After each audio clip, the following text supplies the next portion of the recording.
The night That of night, mercy. after the Rancher giant shadow saw the hero vanished of into the legend. fog. That night, after the towering shadow faded into the mist, the rancher still trembled, unsure if it had been a dream or something real. But before he could find an answer, fate had already prepared a harsher trial. The sky darkened, wind howled across the fields, thunder split the heavens, a bolt of lightning struck the stables, fire burst into a furious blaze, smoke curling thick and choking. The horses screamed in panic. The woman cried out. The rancher buried his face in despair, watching his livelihood turn to ash. And then, the ground began to tremble. Out of the storm, a massive figure emerged, drenched in rain yet standing firm. Bigfoot braced himself, Maybe lifted an entire not all fallen legends tree, bring and set fear. it upright as a wall against the fire. Each spark hissed into silence under the pouring rain flames, dying as red light glimmered in his glowing eyes. In that moment, the rancher and the woman could only stand, frozen hearts clenched tight. Bigfoot turned his back and walked slowly into the rain like an unsung guardian of the wilderness. How did they come to such a dreadful night? The story began with, before we go on, leave a comment with the city you're watching from, and don't forget to rate this story from 0 to 10. 1 week before the storm. On the windswept high plains where grass stretched endless to the horizon, a small ranch stood alone in the vast emptiness. No neighbors, no town lights, only distant mountains fading dark when the sun went down. Each day the rancher bent to his work, mending broken fences, tending restless horses, splitting wood to keep the fire alive through the night. His hands were calloused, his eyes deep-set, carrying the weariness of years spent alone. The young woman who had just arrived struggled beside him, hair tangled by the wind, clumsy hands at the kitchen fire. This harsh land was nothing like the city she had known, cold winds that cut the skin, the mournful howl of wolves echoing from the timberline. She was not yet used to the weight of such silence, nor the loneliness that pressed heavy after dark. When night fell and they thought all was calm, the wind moaned through the cracks and the crash of trees echoed deep in the forest, keeping them both awake, restless. They did not know that in those shadows fate was quietly shaping a terrible trial one night that would change everything. Part 1. The storm approaches. That evening, the sky no longer held its gentle hue. Dark clouds rolled from the mountains, thick as beasts devouring the last light of day. The wind roared, lifting columns of dust that lashed their faces like knives. The rancher looked around, heart pounding. He knew this sign through the years. Only the worst storms carried that metallic tang in the wind. He sprinted to the stables, tying ropes fast as the tin roof shook like it might tear away. Inside the house, the woman heard the shrieking wind. Clutching the oil lamp, she rushed outside. Her hair whipped wildly, her dress clung tight, her eyes wide with fear. She cried out through the roar, "The horses are panicking! They're going to break loose!" The sound of hooves thundered like drums of war. Inside the stalls, the animals slammed against the gates, eyes rolling white foam spraying at their mouths. The rancher seized the reins, straining to hold them back, but the desperate strength of the herd threatened to shatter everything. Rain poured down, heavy, stinging against their skin. Yet instead of quelling the danger, it made the scene more brutal. The earth turned to slick mud. Shingles ripped free and crashed into the yard. Wooden doors rattled, groaning as if ready to splinter. One horse reared and threw the rancher to the ground. His hands scraped raw blood mixing with the mud. He staggered up, chest-heaving, breath broken. The woman fell to her knees, clutching her chest, eyes burning with tears from smoke and storm. Shivering, she glanced toward the dark forest as though praying for a miracle. The heavens roared again, thunder shaking the land. In a flash of lightning, the rancher saw it all, the fragile house trembling as if the wind would carry it away. The stables splitting apart with the cries of terrified beasts, the helpless faces of creatures caught in chaos. The world seemed ready to tear apart in a single breath. When nature turns in fury, humankind becomes unbearably small. And in a single instant, life can twist into tragedy, leaving scars that never fade. Part 2. The Fire. A lightning bolt split the heavens, crashing straight onto the stable roof. In an instant, boom, the wooden frame shuddered, and flames burst forth, blazing against the night sky. The fire leapt like a wild beast, racing across the dry straw. In a single breath, the stable had become an inferno. Thick smoke curled upward, carrying the stench of singed hair, scorched wood, and the raw hide of terrified animals. It filled the chest, choking the air away. The horses thrashed in madness, hooves striking cries piercing with pain. One fell hard, struggling as the flames licked dangerously close. The pounding of hooves thundered like drums of mourning. Without thought, the rancher charged into the smoke.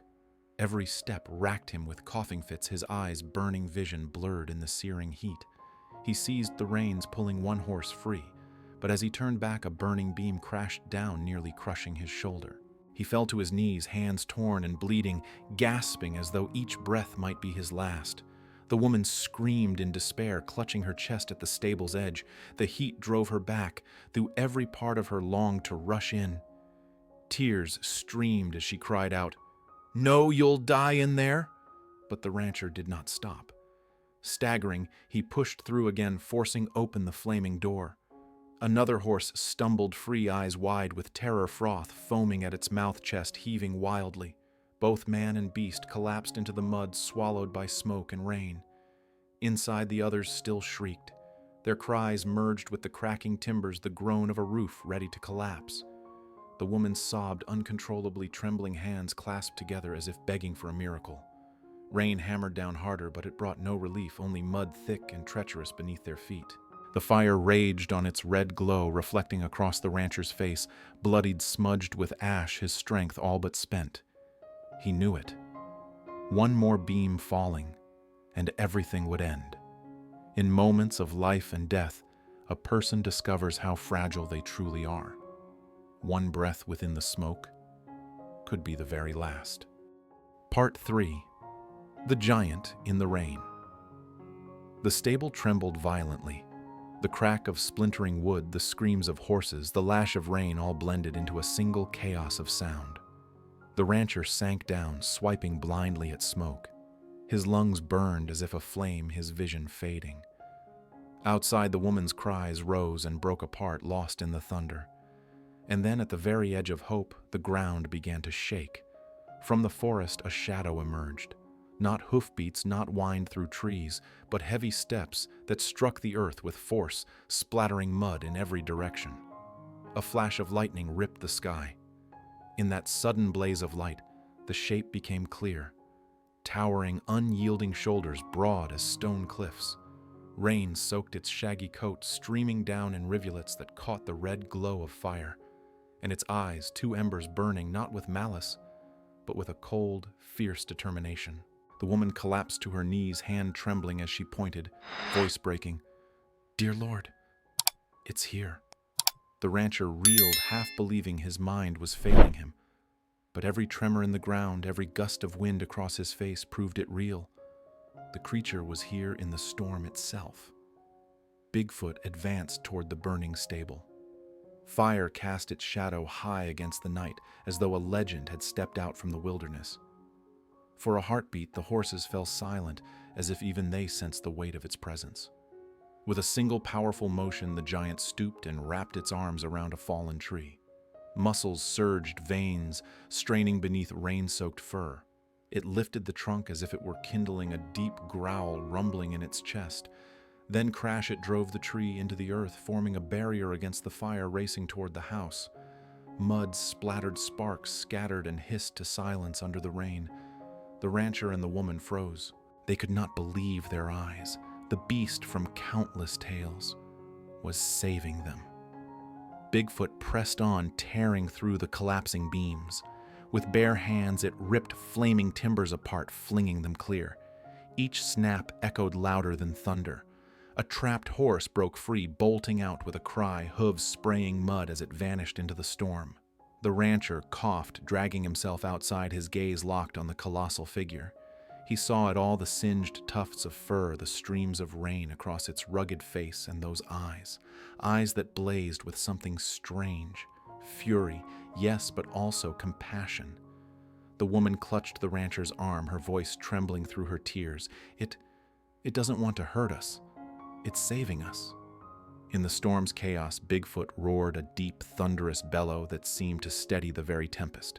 With all its strength, it shoved the roof down, stopping the flames from leaping to the house. The collapse thundered, ash billowed high, and then cleared. The fire had been contained. A charred wall now stood shielding the ranch like a fortress.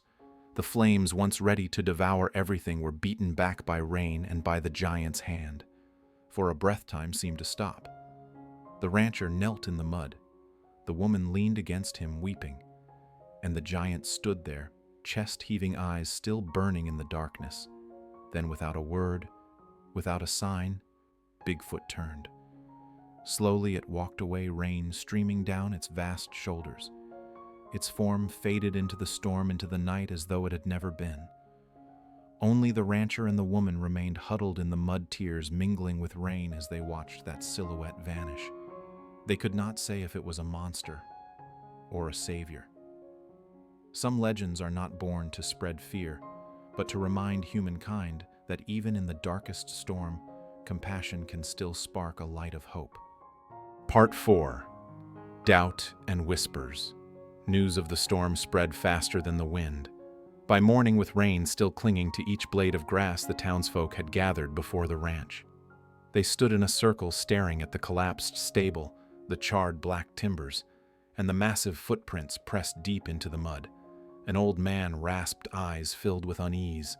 "I warned you, that creature still haunts these woods. Last night, it was right here." A young man interrupted his voice, trembling yet tinged with awe. "But if it hadn't been there, how did the fire stop? How is this ranch still standing?" Murmurs rose all around. Some swore Bigfoot was a monster certain to return and kill. Others whispered it was the giant of the mountains, a nameless guardian. Suspicion and fear mingled with a fragile hope, each glance cutting into the rancher and the woman beside him. The rancher stood silent, his heart torn apart. He had seen it with his own eyes. Those burning eyes carried no malice, only courage and a strange compassion. But if he spoke, would the town believe him? Or would they hunt it down, turning a savior into prey? The woman laid her hand gently on his shoulder, whispering, "We owe it our lives. But if the truth is told, they'll never let it go free." Sweat beaded on the rancher's brow. His hand clenched tight. Swallowed by the crowd's suspicion, he bit down the words, holding them inside. Half of him longed to tell the truth. The other half begged for silence to protect the hero in the rain. The wind swept across the plains, carrying echoes of the storm. And so the whispers spread, drifting through town, turning a night of salvation into a mystery, half truth and half legend. Sometimes the truth itself is a burden, and some secrets are kept only to protect the fragile kindness still left in this world. Part 5. The Quiet Night. Night returned once more. The storm had passed, but the smell of smoke lingered, clinging to the boards to every breath they drew. Inside the small house, the fire in the hearth flickered low, casting a soft golden glow across the rancher's weary face. He sat in silence, hands on his knees, eyes fixed on the flames as though searching for an answer. What he had seen in the storm, those glowing eyes, that unearthly strength and the saving hand remained carved deep in his memory. The woman approached, laying her hand gently on his shoulder. Her voice trembled yet carried a quiet certainty. "If it hadn't been for it, we wouldn't be sitting here tonight." The rancher lifted his gaze, meeting her eyes. No fear lingered there now, only gratitude and something close to reverence. They sat together in stillness, broken only by the crackle of firewood and the soft patter of rain fading outside. Beyond the walls, the forest lay dark and silent, swallowing every sound. Yet somewhere in that blackness, a pair of eyes still watched, not as a hunter, but as a quiet guardian. The rancher drew a deep breath, his chest heavy yet eased by relief. He had spoken no word to the townsfolk, but in his heart, he knew the creature was no monster. It had chosen to be a shield, an unsung hero in the storm. The fire in the hearth slowly dwindled, letting the gentle dark settle over the room. And in that hush, one truth glowed steady in their hearts, the belief that deep in the wild there lived a being that understood compassion. Heroes do not always carry names nor wait for thanks. but once kindness is sown, it leaves a mark that never fades in the hearts of those it saved. The storm had gone, leaving puddles that mirrored the pale light of dawn. The ranch still stood, though the stable lay in ruins, its embers smoldering. Yet within them, what remained was not only loss, but a strange, unshakable faith. That last night, a miracle had touched their lives. The rancher stepped into the yard, his boots sinking deep into the mud. He looked toward the forest where mist curled around the trees. And in that still moment he felt those eyes again, watching silent, patient like a guardian at the gates of the wilderness. The woman came to stand beside him, her fingers twined tightly together. Her voice wavered but held firm. Maybe not all legends are meant to frighten. Some are born to protect. The rancher said nothing, but the corner of his mouth lifted the faintest smile in the rain. No words were needed. In his heart, he knew last night had changed the truth. Bigfoot was no phantom in the woods, but an unsung hero, a living proof that compassion could dwell even in the strangest forms. The morning breeze carried the scent of wet grass and a hush of peace. Though smoke still clung to the house, the air shimmered with a new hope. If you believe in the miracle of kindness, share this story. And don't forget to subscribe so you won't miss the next chapter.